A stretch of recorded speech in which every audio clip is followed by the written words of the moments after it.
दोस्तों नमस्कार, हाजिर है एक बार फिर से आज की बड़ी और ताजा खबरों के साथ। बस आपसे निवेदन है, कृपया वीडियो को लाइक कर दें, चैनल को सब्सक्राइब कर लें और घंटी बटन जरूर दबा दें। पहली बड़ी खबर है, अग्निपथ पर संग्राम जारी। अकेले बिहार में रेलवे को 200 करोड़ रुपए का नुकसान। कोटा में धारा 144 लागू। ये आपको बता दें कि बिहार में उप मुख्यमंत्री समेत 12 बीजेपी नेताओं को केंद्र सरकार की तरफ से 22 ग्रेड सुरक्षा मिली है। इस बीच एहतियात के तौर पर बिहार के ज्यादातर जिलों में मोबाइल इंटरनेट को भी बंद कर दिया गया है ताकि अफवाहों को रोका जा सके। अग्निपथ स्कीम के विरोध का चौथा दिन था और लगातार उत्तर प्रदेश, झारखंड, मध्य प्रदेश, राजस्थान और हरियाणा समेत कई राज्यों में विरोध देखने को मिला। आपको बता दें कि राजस्थान के कोटा जिले में 1 महीने तक धारा 144 लगाने का निर्णय लिया गया है। कोटा जिला कलेक्टर हरिमोहन मीणा ने जिले में सामाजिक सौहार्द बनाए रखने और असामाजिक तत्वों पर लगाम लगाने के उद्देश्य से शनिवार को धारा 144 लगाने का आदेश जारी किया है। ये आदेश रविवार 19 जून को सुबह 6 बजे से लेकर 18 जुलाई की रात 12 बजे तक लागू रहेगा। इस आदेश का पालन कोटा शहर और ग्रामीण इलाकों में कराया जाएगा। आपको बता दें कि अग्निपथ पर जारी बवाल के बीच रेलवे संपत्तियों की तोड़फोड़ से अकेले बिहार में ही 200 करोड़ रुपए से अधिक का नुकसान हुआ है। अगली बड़ी खबर, अग्निपथ योजना से नाराज युवाओं को सरकार ने दी बड़ी राहत। अग्निवीरों के लिए किए 3 बड़े बदलाव। आपको बता दें कि केंद्र सरकार द्वारा अग्निपथ योजना के ऐलान के बाद से इस स्कीम को लेकर लगातार हिंसक विरोध प्रदर्शन हुए हैं। दरअसल इस योजना के जरिए सरकार देश के युवाओं को भारतीय सेना में सेवा करने का मौका दे रही है, लेकिन विरोध इस योजना से जुड़ी नियमों और शर्तों से है। प्रदर्शनकारी छात्रों का कहना है कि इस योजना में सेना में स्थायी नौकरी, फिक्स सैलरी, पेंशन और अन्य लाभ से वे वंचित हो जाएंगे। लेकिन सरकार ने कहा है कि अग्निपथ योजना में उन्हें 4 वर्ष के लिए 11.71 लाख रुपए का पैकेज मिलेगा। साथ ही सेवा पूर्ण होने पर उन्हें राज्य पुलिस और अर्धसैनिक बलों की नौकरियों में प्राथमिकता व आरक्षण दिया जाएगा। नाराज छात्रों की मांग को देखते हुए केंद्र सरकार ने अग्निपथ योजना को लेकर कुछ बदलाव व अहम घोषणाएं की हैं। रक्षा मंत्री राजनाथ सिंह ने शनिवार को एक प्रस्ताव को मंजूरी दी, जिसके तहत रक्षा मंत्रालय की नौकरियों में अग्निवीरों को 10% का आरक्षण मिलेगा। ये रिजर्वेशन भारतीय तटरक्षक बल और डिफेंस सिविलियन पोस्ट के अलावा 16 रक्षा क्षेत्र की सार्वजनिक कंपनियों में लागू होगा। केंद्रीय गृह मंत्रालय ने भी शनिवार को घोषणा की है कि अग्निवीरों को अर्धसैनिक बलों और असम राइफल्स की नियुक्तियों में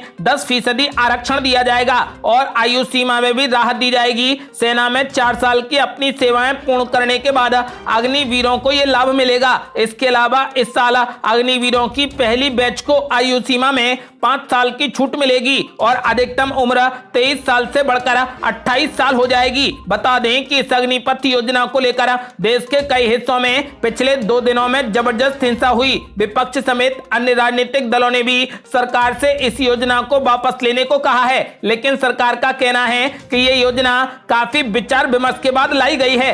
अगली बड़ी खबर, अग्निपथ योजना के खिलाफ कांग्रेस आज दिल्ली में करेगी सत्याग्रह। सांसद, सीडब्ल्यूसी सदस्य और पदाधिकारी लेंगे हिस्सा। आपको बता दें कि कांग्रेस के सांसद और नेता सशस्त्र बलों में भर्ती के लिए पेश की गई अग्निपथ योजना का विरोध कर रहे युवाओं के साथ एकजुटता प्रदर्शित करने के वास्ते आज जंतर मंतर पर सत्याग्रह करेंगे। देश भर में युवा इस योजना के खिलाफ सड़कों पर उतर आए हैं और कई शहरों व कस्बों में हिंसा की घटनाएं भी दर्ज की गई हैं। सूत्रों ने कहा कि कांग्रेस के सांसद, उसकी कार्य समिति के सदस्य और अखिल भारतीय कांग्रेस कमेटी के पदाधिकारी आज जंतर मंतर पर शुरू होने वाले सत्याग्रह में हिस्सा लेंगे। पार्टी के एक नेता ने कहा कि यह निर्णय इसलिए लिया गया क्योंकि अग्निपथ योजना ने हमारे देश के युवाओं को आक्रोशित कर दिया है और वे सड़कों पर उतरकर विरोध प्रकट कर रहे हैं। हमारी जिम्मेदारी है कि हम उनके साथ खड़े रहें। आपको बता दें कि फिलहाल कांग्रेस ने आज अग्निपथ योजना के विरोध में जंतर मंतर पर सत्याग्रह करने का ऐलान किया है। अगली बड़ी खबर, कांग्रेस नेता प्रताप सिंह बाजवा का बड़ा ऐलान। कहा, अग्निपथ योजना के खिलाफ पंजाब विधानसभा में लाया जाए प्रस्ताव। आपको बता दें कि कांग्रेस नेता प्रताप सिंह बाजवा ने पंजाब की आम आदमी पार्टी सरकार से केंद्र की अग्निपथ योजना के खिलाफ राज्य विधानसभा के बजट सत्र में प्रस्ताव लाने की मांग की है। पंजाब विधानसभा का बजट सत्र 24 जून से शुरू होने वाला है। पंजाब विधानसभा में विपक्ष के नेता बाजवा ने अग्निपथ योजना के संबंध में राज्य सरकार के नेतृत्व में सर्वदलीय प्रतिनिधि मंडल के साथ में प्रधानमंत्री से मिलने का आग्रह किया है। योजना के खिलाफ पंजाब और हरियाणा के कुछ हिस्सों में प्रदर्शन हो रहे हैं। बाजवा ने एक बयान में कहा कि मैं पंजाब सरकार से अनुरोध करता हूं कि पंजाब विधानसभा के आगामी सत्र में भारत सरकार की अग्निपथ भर्ती योजना के खिलाफ प्रस्ताव लाया जाए। अगली बड़ी खबर है, अग्निपथ योजना को लेकर सोनिया गांधी ने की प्रदर्शनकारियों से अपील, कहा हम आपके साथ हैं, शांतिपूर्ण तरीके से रखें अपनी मांग। आपको बता दें कि अग्निपथ योजना को लेकर पूरे देश में आक्रोश है। एक तरफ जहां पर प्रदर्शनकारी देश के अलग अलग हिस्सों में अपना विरोध जता रहे हैं, तो वहीं विपक्ष भी भर्ती प्रक्रिया में हुए बदलाव को लेकर केंद्र सरकार पर जमकर हमला बोल रहा है और इस प्रदर्शन को हवा दे रहा है। इसी क्रम में कांग्रेस अध्यक्ष सोनिया गांधी ने अस्पताल से देश के युवाओं के नाम एक लेटर जारी किया है। उन्होंने देश के युवाओं को संबोधित करते हुए कहा कि मुझे दुख है कि सरकार ने आपकी आवाज को नजरअंदाज किया है, एक नई योजना की घोषणा की जो पूरे तरीके से दिशाहीन है। मैं आप सभी से अपील करती हूं कि आप विरोध जरूर जताएं, लेकिन अहिंसक और शांतिपूर्ण तरीके से। भारतीय राष्ट्रीय कांग्रेस आपके साथ है। आपको बता दें कि उन्होंने पत्र में कहा कि आप भारतीय सेना में भर्ती होकर देश सेवा का महत्वपूर्ण कार्य करने की अभिलाषा रखते हैं। सेना में लाखों खाली पद होने के बावजूद पिछले 3 साल से सेना भर्ती नहीं होने का दर्द मैं समझ सकती हूं। एयरफोर्स में भर्ती की परीक्षा देकर रिजल्ट व नियुक्ति का इंतजार कर रहे युवाओं के साथ मेरी पूरी सहानुभूति है। मुझे दुख है कि सरकार ने आपकी आवाज को दरकिनार करते हुए नई आर्मी भर्ती योजना की घोषणा की जो पूरे तरीके से दिशाहीन है। आपके साथ साथ कई पूर्व सैनिकों और रक्षा विशेषज्ञों ने भी इस पर सवाल उठाए हैं। भारतीय राष्ट्रीय कांग्रेस आपके साथ पूरी मजबूती से खड़ी है और इस योजना को वापस करवाने और आपके हितों की रक्षा करने का वादा करती है। हम एक सच्चे देशभक्त की तरह अहिंसा का और संशय और शांति के मार्ग पर चलकर सरकार के सामने आपकी आवाज को उठाएंगे। मैं आपसे भी अनुरोध करती हूं कि अपनी जायज मांगों के लिए शांतिपूर्ण व अहिंसक ढंग से आंदोलन करें। भारतीय राष्ट्रीय कांग्रेस आपके साथ खड़ी है। और ये बड़ी खबर, रक्षा मंत्री राजनाथ सिंह का बड़ा ऐलान, बोले अग्निपथ योजना पर राजनीतिक कारणों से फैलाया जा रहा भ्रम।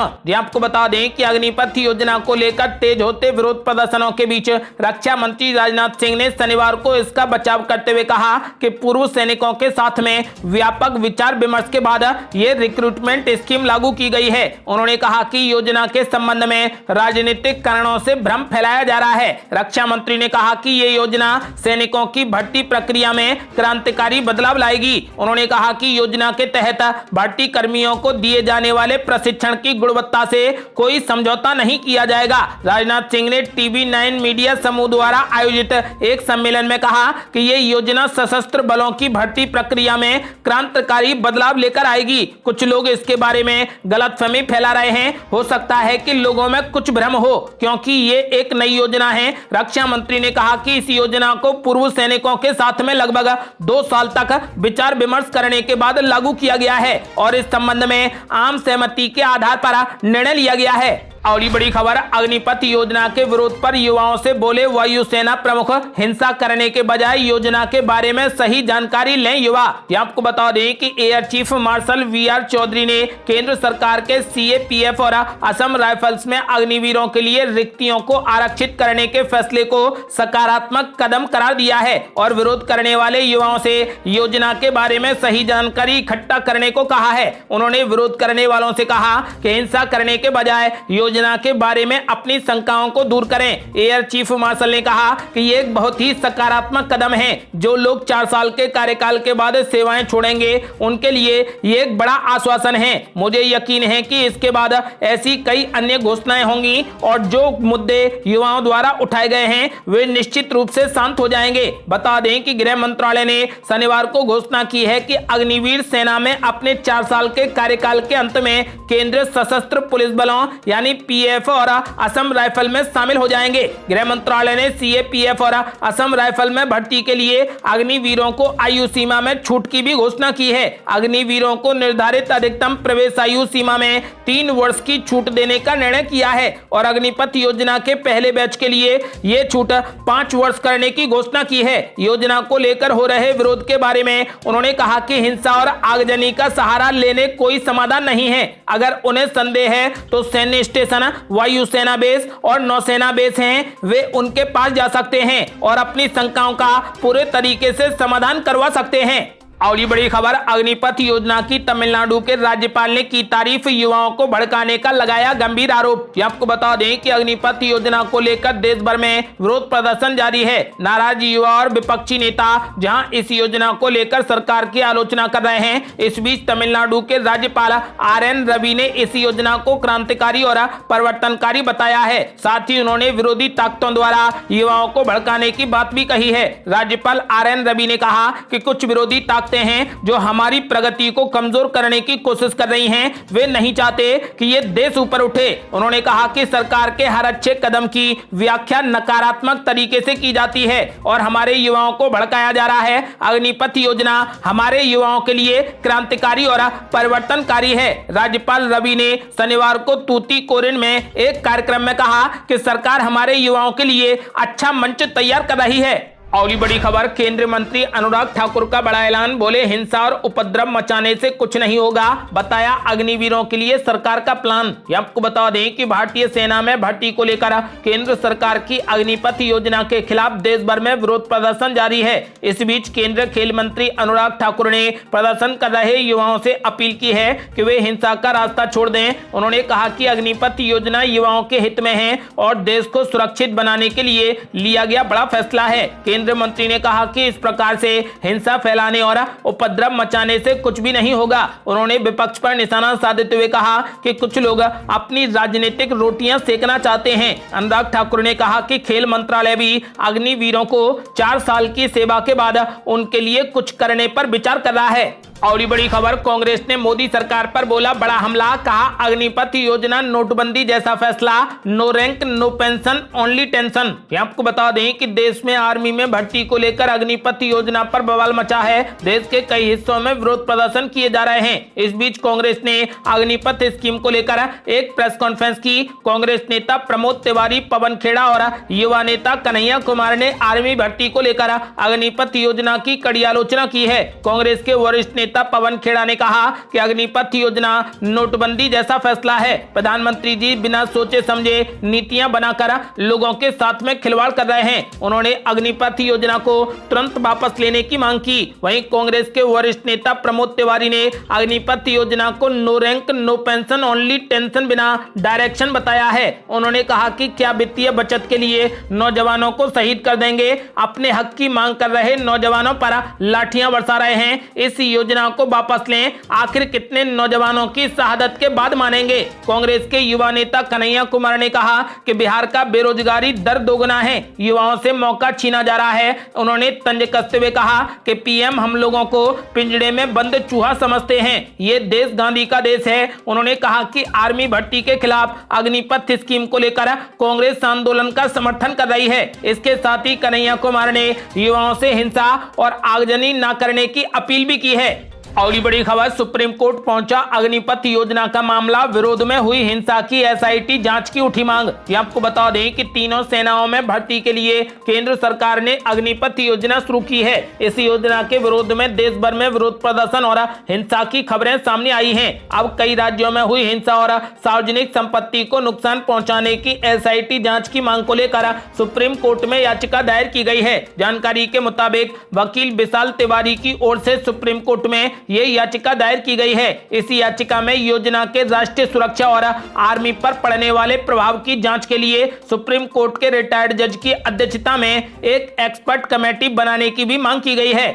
और बड़ी खबर, रामपुर में यूपी सरकार पर जमकर बरसे आजम खान, बोले हमारा नाम माफिया की हिट लिस्ट में सबसे ऊपर, आप ही बताओ क्या मैं माफिया हूं। आपको बता दें कि सपा नेता मोहम्मद आजम खान ने शनिवार को टांडा में आयोजित एक जनसभा में फिर प्रदेश सरकार पर निशाना साधा। जनता से मुखातिब आजम खान ने कहा कि हमारा नाम माफिया की हिट लिस्ट में सबसे ऊपर है, आप ही बताओ क्या मैं माफिया हूं। मोतीनगर मोहल्ला में सपा प्रत्याशी के समर्थन में जनता राइस मिल मैदान पर आयोजित सभा में आजम खान के निशाने पर नूर महल और प्रदेश सरकार रही। उन्होंने कहा कि अस्पताल में 5 महीने बीमारी के बाद भी ईडी द्वारा पूछताछ की गई कि दुनिया में कितने अकाउंट हैं, कितनी जायदाद है, कितना बैंक बैलेंस है, कितने होटल हैं। कहा कि चोरी की दफा नहीं बल्कि डकैती की दफा लगाई गई है। 27 महीने जेल में रखा गया, मेरा माफिया की हिट लिस्ट में पहला नाम रखा गया। इंटेलिजेंस रिपोर्ट देती है ये माफिया है, ये सब सत्ता की ताकत के नशे में कराया गया है। ताकत तो चंगेज व हलाकू के पास भी थी। उन्होंने कहा कि कभी आग से आग को बुझाया नहीं जा सकता, इसलिए आग को पानी से और नफरत को प्यार से जीतने की जरूरत है। देश जल रहा है, महंगाई ने लोगों की रसोई से गैस के चूल्हे निकलवा दिए हैं। धार्मिक भावनाओं को आघात पहुंचाने पर कहा कि जो भी उनके नबी के बारे में गलत टिप्पणी करेगा वो उसे कतई भी बर्दाश्त नहीं करेंगे। और बड़ी खबर, आजमगढ़ उपचुनाव में समाजवादी पार्टी के गढ़ में बीजेपी ने की सेंधमारी। पूर्व विधायक रामदर्शन भाजपा में हुए शामिल। आपको बता दें कि यूपी की 2 सीटों पर होने वाले लोकसभा उपचुनाव से पहले सपा के गढ़ कहे जाने वाले आजमगढ़ में भाजपा ने सेंधमारी कर दी है। सपा के पूर्व विधायक और प्रगतिशील समाजवादी पार्टी के प्रदेश सचिव रामदर्शन यादव भाजपा में शामिल हो गए हैं। और बड़ी खबर, राष्ट्रपति चुनाव के लिए फारूक अब्दुल्ला ने विपक्ष के उम्मीदवार के रूप में अपना नाम लिया वापस। कहा, जम्मू कश्मीर को मेरी जरूरत। आपको बता दें कि नेशनल कॉन्फ्रेंस के प्रमुख फारूक अब्दुल्ला ने राष्ट्रपति चुनाव के लिए संयुक्त विपक्ष के उम्मीदवार के रूप में अपना नाम वापस लेते हुए कहा कि वो बेहद महत्वपूर्ण दौर से गुजर रहे जम्मू कश्मीर का रास्ता तय करने में अपनी भूमिका निभाना चाहेंगे। हालांकि उन्होंने अगले महीने होने वाले राष्ट्रपति चुनाव के लिए उनके नाम को प्रस्तावित करने को लेकर विपक्ष के नेताओं को धन्यवाद दिया है। ये थी अब तक की बेहद बड़ी खबरें। यदि आप भी चाहते हैं कि भारत जल्द से जल्द कोविड मुक्त हो जाए तो इस वीडियो को लाइक कर अपनी राय हमें कमेंट बॉक्स में जरूर दें। यदि आपने अभी तक हमारे चैनल को सब्सक्राइब नहीं किया है तो कृपया चैनल को सब्सक्राइब कर घंटी बटन जरूर दबा दें। जल्दी मिलते हैं बड़ी अपडेट के साथ, तब तक के लिए जय हिंद, जय भारत।